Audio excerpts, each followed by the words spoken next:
And we are back here for stage 4 of the ALULA Tour.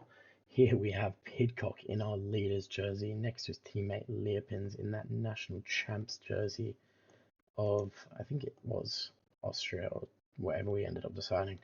I've completely forgotten. I ended up Googling it and I was right in whatever I ended up saying. I've just completely forgot whatever I said. This one we are taking on the ascent of Harat Uwairid. We are going to look to do what Pidcock did in real life, which is essentially take off at the very start of the climb. If you can stay in the wheel, well done. If you can't, good luck catching back up. That climb comes maybe 10, maybe 15 kilometers from the finish. So we don't have to worry about it overly. Muschetti's just going to try and pick up a few extra points in the sprinters classification if there becomes any. I don't really want to ride, so can I turn these off? Will that stop him? It will. Brilliant. We're basically going to do a mountain lead out. We're going to fight for position going into the climb, and then the moment we hit that green bit, Pidcock's going to go and see how many people he can get out of his wheel. He's up in the break. Van Lerberger has gone in the break. Not overly worried about him. It's all going to be a pretty calm stage for the day. Pidcock is on a -5, so realistically we should be riding defensive. I still want to see what I can do. We'll see. In real life, if Pidcock was on a bad day, we would ride extremely defensive into this climb, pace him up at a good pace, and then just kind of see how we go.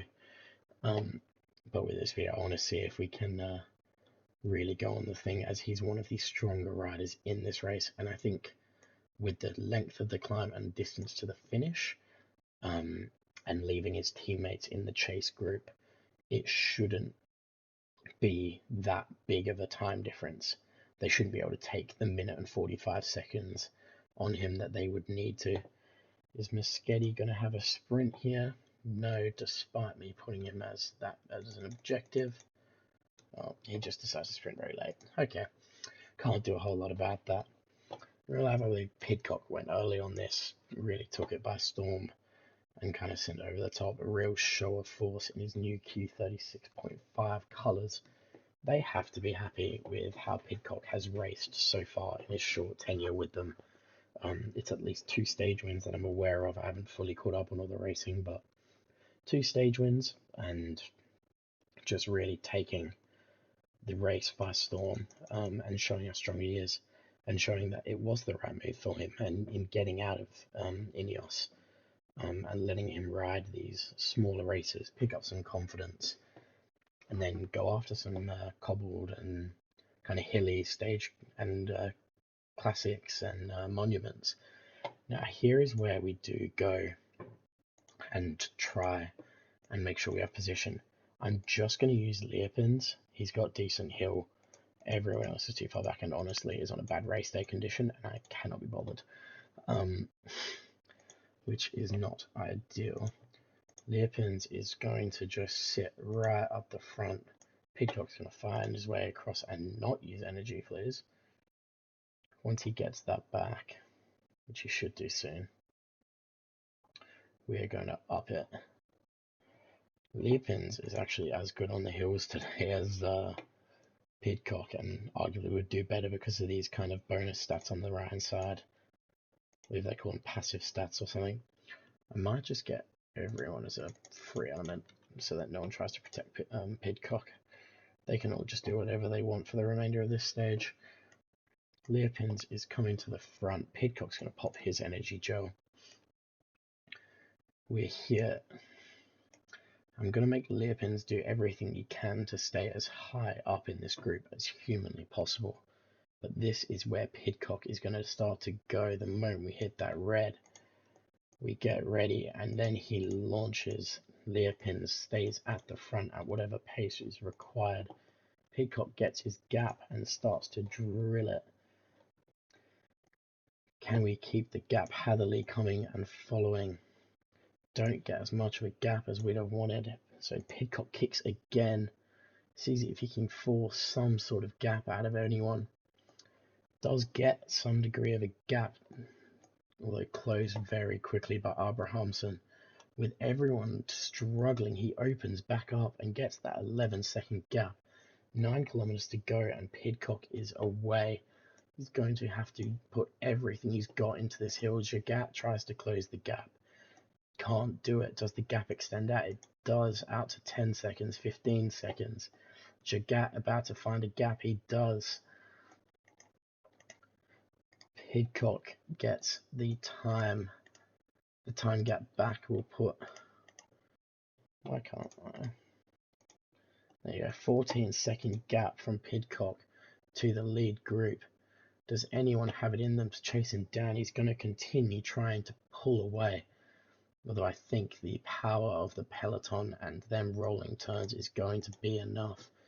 He's going to take turns with Jagat, see if he can keep these guys behind. But with just an 8-second gap, I'm not too optimistic about what comes next. Rolling turns, we are caught with 3k to go. Did not get enough of a gap. He's going to take his kind of leave. He's going to have to follow the moves. Jumps on Vinokurov's wheel. Van Uden's wheel, he's still miraculously here.